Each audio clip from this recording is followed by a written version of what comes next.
আচমকা একটা শব্দে সংবিত ফিরে পেল দুজনে। শব্দটা আরশাদের ফোনের রিংটনের। আরশাদের এই মুহূর্তে ইচ্ছে করছে ফোনটাকে ধরে আছাড় মারতে। না, নিজের ফোনকে শুধু শুধু আছাড় মারতে যাবে কেন? আছাড় মারা উচিত যে ব্যক্তি ফোন করে এমন দারুণ মুহূর্তটা নষ্ট করেছি তাকে। ফোন রিসিভ করে আরশাদ বিরক্ত গলায় বলল। আসছি। আরশাদ চলে যেতেই আয়নার সামনে একরাশ কৌতূহল নিয়ে দাঁড়ালো ওরা। খুঁটিয়ে খুঁটিয়ে দেখতে লাগলো নিজেকে। সে কি এতটাই সুন্দর? বাঙালি মেয়েরা সকলেই কম বেশি সুন্দর, তবে ওরা কি এতটাই আহামরি সুন্দর যে আরশাদের মতো মানুষটাকে ভালোবেসে ফেলেছে? ভালোবাসা বাসির ক্ষেত্রে সুন্দর চেহারার থেকেও বেশি জরুরি সুন্দর একটা মন। আরশাদ হয়তো সেই মনটারই সাক্ষাৎ পেয়েছে। মোবাইল হাতে নিতেই ওরা লক্ষ্য করলো আননোন নম্বর থেকে ডজন খানিক কল এসেছে। আবারও শুরু হলো এই আননোন নম্বরের উৎপাত। গত 3 দিন রাঙ্গামাটিতে নেটওয়ার্কের বাইরে ছিল বলে এ সকল কল আসেনি তার কাছে। ওরা মোটামুটিভাবে নিশ্চিত এ সকল নম্বরের পেছনে একজনই আছে। সে আজ একটা নম্বর ব্লক করলে আগামীকাল নতুন নম্বর থেকে ফোন শুরু করবে। আর ফোন রিসিভ করলে অপর প্রান্ত থেকে কথা বলবে না। ভালো ঝামেলায় পড়া গেল। এই নম্বরটাও ব্ল্যাকলিস্টে ফেলে দিল ওরা। অয়ন বাসে এলো 4:30টার দিকে। ছেলেটা সবে অনার্স প্রথম বর্ষের ক্লাস শুরু করেছে। আরশাদ একে কি করে খুঁজে পেয়েছে কে জানে। অনের আচরণে ভদ্রতা মিশে আছে। কথাও বলছি ভদ্রভাবে। বেচারার জন্য মায়া হলো অরার। 2 দিন পরেই তার জীবন জর্জরিত হয়ে যাবে আরশাদের ধমকে। অন সঙ্গে করে তার ল্যাপটপ নিয়ে এসেছিল। ওরা সেখানেই তাকে শিডিউল তৈরি করা শিখিয়ে দিল। ওরাও শিখিয়ে দিল কি করে আরশাদের টিমের সকলকে নিয়ন্ত্রণ করতে হয়। কোনো ঝামেলার সম্মুখীন হলে কি করে তা কৌশলে এড়িয়ে যাওয়া যায়। তার থেকেও বড় কথা, শুটিং শেষে আরশাদের রাগকে কি করে ঠান্ডা করা যায়। ঘণ্টাখানিক পর চলে গেল অয়ন। ওরা ক্লান্ত ভঙ্গিতে টিভির সামনে বসল। সামনে টিভি চলল, তার হাতে ফোন। এই বদভ্যাস কিছুদিন যাবৎ শুরু হয়েছে তার। একসঙ্গে ফোন ও টিভি দুটোই চাই। টিভিতে দেখার মতো কিছু নেই বলে গানের অনুষ্ঠান ছেড়ে রেখেছে ওরা। রবীন্দ্রসঙ্গীত গানগুলো এমনভাবে উপস্থাপনা করা হচ্ছে যেন যে শুনবে তারই ঘুম চলে আসবে। ফোনও দেখার মতো কিচ্ছু নেই। ফেসবুকের নিউজ ফিডে অলস ভঙ্গিতে স্ক্রল করে যাচ্ছে। হঠাৎ একটা মেসেজের নোটিফিকেশন ভেসে উঠল তার চোখের সামনে। নতুন একটা আননোন নম্বর থেকে মেসেজ এসেছে। আমি কিন্তু সব জানি ওরা। অর্ডার বিরক্তি সকল সীমা ছাড়িয়ে গেল। সে বুঝতে পারছে একের পর এক নতুন নম্বর থেকে ফোন করা এই আগন্তুকই তাকে মেসেজ করেছে। ওরা বিরক্ত ভঙ্গিতে টাইপ করলো, ফাজলামো করছেন? কে আপনি? কি জানেন?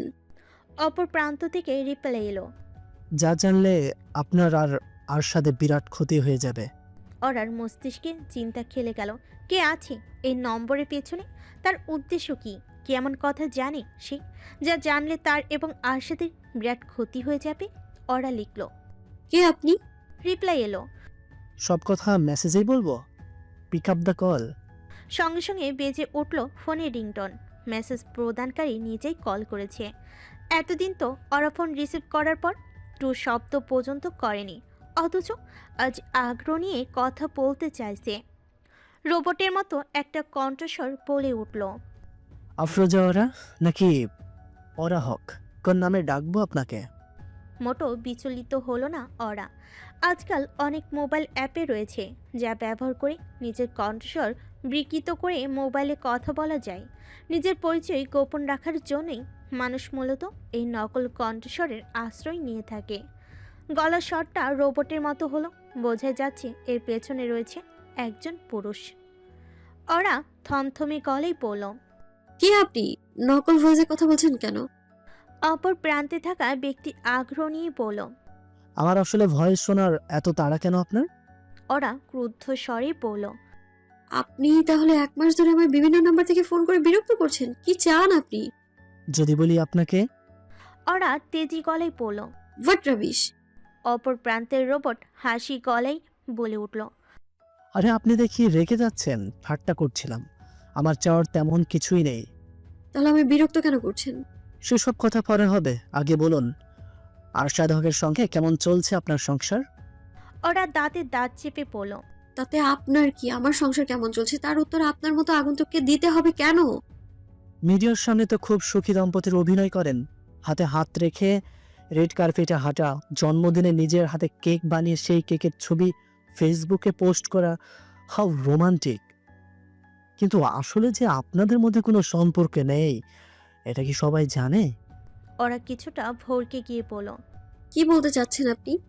আপনারা তো এক ঘরে থাকেন না, মিডিয়াকে দেখানোর জন্য একই ছাদের নিচে থাকেন। বিয়ের পর থেকে এই বাড়িতে তারা কখনো এক ঘরে থাকেনি, কিন্তু এই খবর তো আরশাদ এবং ওরা ছাড়া কেউ জানে না, এমনকি এ বাড়িতে যারা কাজ করে তারাও না। অথচ এ লোকটা জানলো কি করে? ওরা শীতল কণ্ঠে বলল। Stop your nonsense. কে বলেছে এসব বাজে কথা? অপর প্রান্তের লোকটা চালাকির ভঙ্গিতে বলল। কাউকে বলতে হয়নি, আমি নিজেই সব জানি। আমি এও জানি যে আপনাদের বিয়েটা হয়েছে চুক্তির মধ্যে। 1 বছর পর ডিভোর্স দেওয়ার চুক্তিতে আরশাদ হক বিয়ে করেছে আপনাকে। ওই ভিডিও ভাইরাল হওয়ার পর সবাই আরশাদকে ক্যারেক্টারলেস বলে আখ্যা দেয়। নিজের ইমেজ রক্ষা করতে আরশাদ বিয়ে করে আপনাকে। আরেক দফা অবাক হয়ে গেল ওরা। তাদের এই বিয়ের সত্যটা তো কারো জানা নেই। অত্যন্ত গোপনীয়তার মাঝে বিয়েটা হয়েছিল তাদের। নিতান্ত অপরিচিত কারো তো জানার কথা নয় এই সত্যিটা। ওরা দৃঢ় ভঙ্গিতে বলল। আপনার ফালতু কথা শোনার সময় আমার নেই। আপনি নিজে তো একজন কভার্ডের মতো নিজের আসল ভয়েস আড়ালে রেখে কথা বলছেন। লোকটা তাচ্ছিলর হাসি হেসে বলল। আমি কাওয়ার্ড? আপনার কোনো ধারণা নেই আমি কি করতে পারি ওরা। আমার কোনো ধারণা থাকার দরকারও নেই। আর কোনোদিনও যেন আমার নাম্বারে আপনাকে কল করতে না দেখি। ফোনটা কেটে দিয়ে এই নম্বরটাও ব্লক করে দিল ওরা। তবে একটা চিন্তা কিছুতেই তার মাথা থেকে যাচ্ছে না, তাদের বিয়ের সত্যতা। তারা যে এতদিন যাবৎ একই ঘরে থাকছে না, এই সত্যটা এই লোকটা জানলো কি করে? কে আছে এই রোবোটিক কণ্ঠস্বরের পেছনে? তাদের বিয়ের সাক্ষী ছিল দুজন, মেহেদি এবং তুফান। অন্যদিকে বিয়ের পুরো পরিকল্পনা করেছিল আরশাদের আইনজীবী হিমেল। এদের মধ্যে থেকে কেউ কি? না, এসব কি ভাবছে ওরা? এরা তো আরশাদের খুব কাছের লোক, নিশ্চয়ই তাদের অজান্তে বিয়ের এই সত্যটা জেনে গেছে কেউ। সেই ভয় দেখানোর চেষ্টা করছে ওরাকে। ঘন্টা খানিক পর একটা অনলাইন নিউজ পোর্টাল নিউজ তৈরি করে যে আরশাদ এবং ওরাকে নিয়ে। নিউজটা এরকম। আরশাদ হক এবং তার স্ত্রী আফরোজা ওরার বিয়ে নিয়ে সামনে এলো নতুন তথ্য। ঘনিষ্ঠ সূত্র থেকে জানা গেছে তাদের বিয়েটা কেবলই জানানো নাটক। সিলেটের একটি 5 তারকা হোটেলে নিজের ম্যানেজারের সঙ্গে ঘনিষ্ঠ ভিডিও ভাইরাল হওয়ার পর এক প্রকার বাধ্য হয়ে ওরাকে বিয়ে করেন আরশাদ। মূলত নিজের মর্যাদা রক্ষা করার জন্যই এমনটা করেন তিনি। বিয়েতে তাদের মধ্যে একটি চুক্তি স্বাক্ষরিত হয়। চুক্তি অনুযায়ী বিয়ের 1 বছরের মাথায় ওরাকে ডিভোর্স দিয়ে দেবেন আরশাদ। এই বিষয়টি নিয়ে এখন পর্যন্ত মুখ খোলেনি আরশাদ এবং ওরা। নিউজটা নিয়ে ফেসবুকের বেশিরভাগ সিনেমার গ্রুপ এখন সরগরম। যদিও নিউজের সপক্ষে কোনো প্রমাণ নেই, তবু এ নিয়ে ইতিমধ্যে আলোচনা শুরু করে দিয়েছে সকলে। নিউজটা সামনে পড়তেই অর্ডার গাভী শীতল স্রোত বয়ে গেল। তার বুঝতে মোটো অসুবিধা হলো না এই কাজটা কার। ওই অপরিচিত ব্যক্তির নিজের ক্ষমতা দেখানোর জন্যই সাংবাদিকের কাছে এই খবর ছড়িয়ে দিয়েছে সে। নম্বরটা আনব্লক করে তাতে কল দিল ওরা। দুটো রিং বাজতেই অপর প্রান্তে থাকা ব্যক্তি ফোন রিসিভ করলো। ওরা ঝাঁঝালো কণ্ঠে বলল। সমস্যাটা কি আপনার? লোকটা ব্যক্তি রহস্যময় হাসি নিয়ে বলল। দেখলেন তারা এই কাওয়ার্ডের ক্ষমতা কতদূর? আপনার কি মনে হয় আমি খুব ভয় পেয়ে গেছি? আপনি সাংবাদিকদের বলেছেন 1 বছর পর আমাদের ডিভোর্স হয়ে যাবে। 1 বছর পর ডিভোর্স হলে তবে তো আপনার কথা সত্য প্রমাণিত হবে। 1 বছর পর ডিভোর্স না হয় নাই হলো, কিন্তু আরশাদ যে নিজের ইমেজ রক্ষা করতে আপনাকে বিয়ে করেছে, একদিন বিয়ে করে সবাইকে 2 দিন আগের ডেট দিয়ে জানিয়েছে, এই সত্যিটা তো আর মিথ্যা হয়ে যাবে না? সাংবাদিকদের কাছে যা ছড়িয়ে দিয়েছি তার নাম গুজব। আমার কাছে কিন্তু যথেষ্ট প্রমাণ আছে ওই গুজবের সত্যি প্রমাণ করার জন্য। হঠাৎ ওরার মনে হল লোকটা ঠিকই বলেছে। তার যে পরিস্থিতির শিকার হয়ে বিয়েটা করতে বাধ্য হয়েছে, এই সত্যি একবার সকলে জেনে গেলে কিছুতেই তাদের বিয়েটাকে স্বাভাবিকভাবে নিতে পারবে না। আরশাদের ক্যারিয়ারের জন্য হবে তা বড় হুমকি। ওরা কম্পিত স্বরে বলল, কি প্রমাণ আছে আপনার কাছে? সেটা না হয় বললাম, প্রয়োজন না পড়লে কোনোদিন ওই প্রমাণ ব্যবহারও করব না। কেউ কোনোদিন জানবে না আপনাদের বিয়ের আসল সত্যিটা কি। কিন্তু তার জন্য আপনাকে যে একটা হেল্প করতে হবে। কি হেল্প? আজ বিকেল 6টায় আপনাকে আমার সঙ্গে দেখা করতে হবে, একা। আধা ঘন্টার মতো কথা বলবো। আপনার কাছে আমার একটা দাবি আছে, আপনি দাবি পূরণ করবেন, ব্যাস। তারপর আপনি আপনার রাস্তায়, আমি আমার রাস্তায়। বোকা পেয়েছেন আমায়? আমি কিছুতেই আপনার সঙ্গে দেখা করব না। ভয় পাচ্ছেন কেন? আমরা তো পাবলিক প্লেসেই দেখা করব। আমি আপনার কোনো ক্ষতি করার চেষ্টা করব না, প্রমিস। আপনি শুধু আমার দাবিটা পূরণ করবেন। ওরা বুঝতে পারছে না তার কি করা উচিত। সে কি যাবে এই অপরিচিত ব্যক্তির সঙ্গে দেখা করতে? ওরা বেশ বুঝতে পারছে লোকটা তাকে ব্ল্যাকমেল করার চেষ্টা করছে, কেননা কোনোভাবে সে জেনে গেছে তাদের বিয়ের সত্যতা। হাতে নিশ্চয়ই শক্ত কোনো প্রমাণও আছে। এখন সেই সত্যটাকে কাজে লাগিয়ে ওরাকে ব্ল্যাকমেল করে নিজের দাবি আদায়ের চেষ্টা করছে। কিন্তু কি হতে পারে সেই দাবি? টাকা পয়সা নাকি অন্য কিছু? হাজার দোনমনক শেষে ওরা দেখা করতে যাওয়ার জন্য রাজি হলো। এর পেছনে দুটো কারণ রয়েছে। প্রথমত, লোকটার আছে নির্ঘাত জোরালো প্রমাণ, যা চোখের পলকে সাংবাদিকদের সঙ্গে যোগাযোগ করতে পারে। সে চাইলেই ওই প্রমাণ ছড়িয়ে দিতে পারে সকলের মাঝে। ওরা চায় না আরশাদের ক্যারিয়ারে কোনো প্রকার আজ আসুক। তাছাড়া যে জায়গায় লোকটা দেখা করতে বলেছে সে জায়গাটা ওরা চেনা। দিনভর লোকজন গিজগিজ করে সেখানে। আর বেশি দেরি না করে ওরা বেরিয়ে গেল। তাকে তো আবার 7টার আগে ফিরে আসতে হবে, সাজতে হবে আরশাদের জন্য। ধানমন্ডি 27-এর ব্যস্ত রাস্তা, শত শত গাড়ি চলচল করছে রাস্তা দিয়ে। সন্ধ্যা এখনো মিলিয়ে যায়নি, তবুও ঝলমলে আলো জ্বেলে দিয়েছে কমার্শিয়াল ভবনগুলো। একটা বিল্ডিংয়ের নিচে গিয়ে দাঁড়ালো ওরা। তার পেছনে সাদা রঙের একটা মাইক্রোবাস দাঁড়িয়ে আছে। ঠিক এই জায়গাতেই দাঁড়াতে বলেছিল লোকটা। ব্যস্ত ভঙ্গিতে হ্যান্ডব্যাগ থেকে ফোনটা বের করে তার নম্বরে ডায়াল করলো ওরা। অদ্ভুত ব্যাপার, এখন আর ফোন রিসিভ করছে না সে। দেখা করতে বলে নিজেই হাওয়া হয়ে গেল। আরও বেশ কয়েকবার ফোন করলো ওরা, কিন্তু অপর প্রান্ত থেকে কোনো প্রকার জবাব নেই। বিরক্ত ভঙ্গিতে ঘড়ির দিকে তাকালো ওরা। আধা ঘন্টা তো এখানেই পার হয়ে গেল, তাকে তো আবার বাড়ি ফিরতে হবে জলদি। আচমকা খুলে গেল তার পেছনে থাকা মাইক্রোবাসের দরজা। ওরা কিছু বুঝে ওঠার আগেই বলশালী একটা হাত এসে পড়ল ওর মুখের উপর। ওরার হাত থেকে তার ফোনটা ছিটকে পড়ে গেল রাস্তায়। পেছন থেকে কেউ একজন তার মুখে হাত চেপে ধরেছে, হাতে আবার একটা রুমাল। ওরা ছটফট করছে নিজেকে ছাড়ানোর জন্য, কিন্তু কিছুতেই লোকটার সঙ্গে পেরে উঠছে না। লোকটা আরেক হাত দিয়ে ওরাকে গাড়ির ভেতর টেনে নিয়ে যাওয়ার চেষ্টা করছে।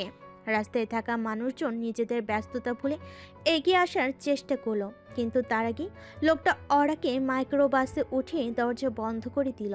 প্রবল বেগে ছুটতে শুরু করলো মাইক্রোবাস। নিজের উপরে অতর্কিত হামলা করায় লোকটার চেহারা দেখতে পারল না ওরা। তার আগেই তার চারিদিক অন্ধকার হয়ে এলো, মাথা ভন ভন করতে লাগলো। ওরা বুঝতে পারছে সে জ্ঞান হারাচ্ছে। নিঘাত ওই রুমালে ক্লোরোফর্ম ছিল। ওরা এও বুঝতে পেরেছে সে বিপদে পড়ে গেছে, বিরাট বিপদ। এই বিপদ থেকে তার সহজে নিস্তার নেই। এই নিয়ে তৃতীয়বারের মতো ঘড়ির দিকে তাকালো আরশাদ। কয়েক মিনিট পরে ঘড়ির কাঁটা গিয়ে পড়বে 8টার ঘরে। বেশি দেরি করে ফেলেছে সে। ওরা নির্ঘাত তৈরি হয়ে অপেক্ষা করছে তার জন্য। দোষটা আরশাদের নয়, ঢাকা শহরের বিখ্যাত ট্রাফিকের বদৌলতেই তো সময়ের মধ্যে গন্তব্যে পৌঁছানো মুশকিল হয়ে দাঁড়িয়েছে। বাড়ির সামনে গাড়িটা পার্ক করলো আরশাদ, আর গ্যারেজে রেখে এলো না। একটু পরেই তো ওরাকে নিয়ে আবার বের হবে সে। আজকে ওরাকে নিয়ে যাবে 300 ফিটে অবস্থিত বাগান ঘেরা একটা রিসোর্টে। আরশাদ শুনেছে বাগান জুড়ে নাকি বেলি ফুল আর জুঁই ফুলের গাছ। এই দুটো ফুলের গন্ধ ওখানকার বাতাসে ভেসে বেড়ায়। তাছাড়া ওই রিসোর্টের ঠিক সামনে রয়েছে প্রকাণ্ড এক পুকুর। ওরার সঙ্গে পুকুরের জলে পা ডুবিয়ে যাদের প্রতিফলন দেখা যাবে। আবারও আগের মতো হয়ে যাচ্ছে আরশাদ, যে আরশাদ প্রকৃতির মাঝে নিজেকে বিলীন করে দিতে পারত। প্রকৃতির ছোট ছোট বিষয়গুলো যাকে বিস্মিত করে তুলতো। সবটাই হয়েছে অরার কারণে।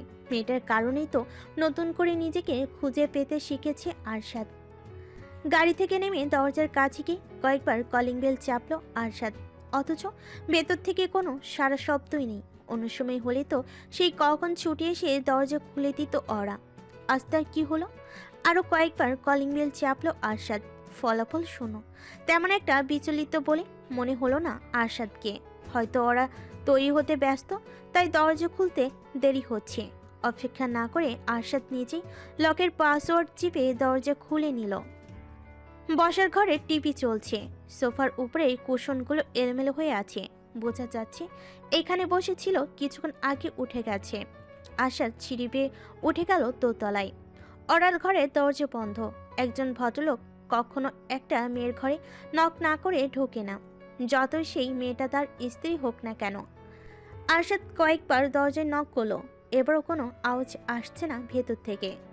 চিন্তার ভাঁজ পড়ল আর আরশাদের কপালে। ওরা তো কখনো এমন করে না। আরশাদ বাড়ি ফিরে এলে সে এক মুহূর্ত নিজের ঘরে থাকে না। ওরা ঘুমিয়ে পড়লো না তো? আচ্ছা, মেয়েটা কি শরীর খারাপ করছে? কাল সারা রাত না ঘুমিয়ে জানি করেছে, এজন্য শরীর খারাপ তো করতেই পারে। আরশাদ উঁচু গলায় কয়েকবার ডাকলো। ওরা ওরা না, কোনো জবাব নেই। এভাবে আর কতক্ষণ অপেক্ষা করা যায়? এক পর্যায়ে দোমনা নিয়ে ঘরে প্রবেশ করলো আরশাদ। ওরা নেই। বাথরুমে লক্ষ্য করলো, সেখানেও নেই। অদ্ভুত ব্যাপার, মেয়েটা গেল কোথায়? পুরো বাড়ি খুঁজে দেখলো আরশাদ, সাতটাও বাদ রাখলো না। ওরা কোথাও নেই। বাড়ির সিকিউরিটি গার্ডদের ডেকে পাঠালো আরশাদ। চিন্তিত গলায় বলল। তোমাদের ম্যাডাম কোথায়? গার্ডদের মধ্যে একজন পরিষ্কার গলায় বলল। ম্যাডাম তো বাইরে গেছে স্যার। আরশাদের কণ্ঠস্বরে চিন্তাটা গভীরতর হলো। সে বলল। কখন? এই তো বিকেলের দিকে। আরশাদ ভুরু কুঁচকে বলল। গাড়ি নিয়ে যায়নি? না স্যার, ম্যাডাম বললেন আধ ঘন্টার মধ্যে ফিরে আসবেন, তাই আর গাড়ি নেননি। ঠিক আছে, তোমরা যাও। আরশাদের উদ্বেগ ক্রমেই বেড়ে যাচ্ছে। বিকেলে আধা ঘন্টার জন্য বাইরে বেরিয়ে কেউ যদি রাত 8টায়ও না ফেরে, তখন সেটা চিন্তার বিষয়। ওরা কোথায় গেছে কে জানে। ওরা একটা বদভ্যাস হলো, কোথাও যেতে হলে সে কখনোই আরশাদকে জানায় না। অবশ্য জানানোর কিচ্ছু নেই। সে স্বাধীন মানুষ, যেখানে খুশি সেখানে যেতে পারে। তবে ঘন্টার পর ঘন্টা নিরুদ্দেশ থাকলে সেটা নিশ্চয়ই আগে ভাগে জানাতে হয়। বিরক্ত ভঙ্গিতে অরার নম্বরে ডায়াল করলো আরশাদ। এতটুকু ভালোবাসাতেই আশকার পেয়ে গেছে মেয়েটা। না, এভাবে হবে না।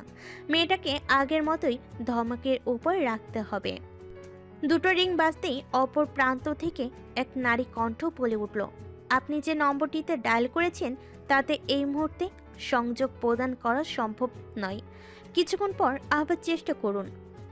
ভালো যন্ত্রণায় পড়া গেল তো। একটা মেয়ে হঠাৎ এমন নিরুদ্দেশ হয়ে যাবে?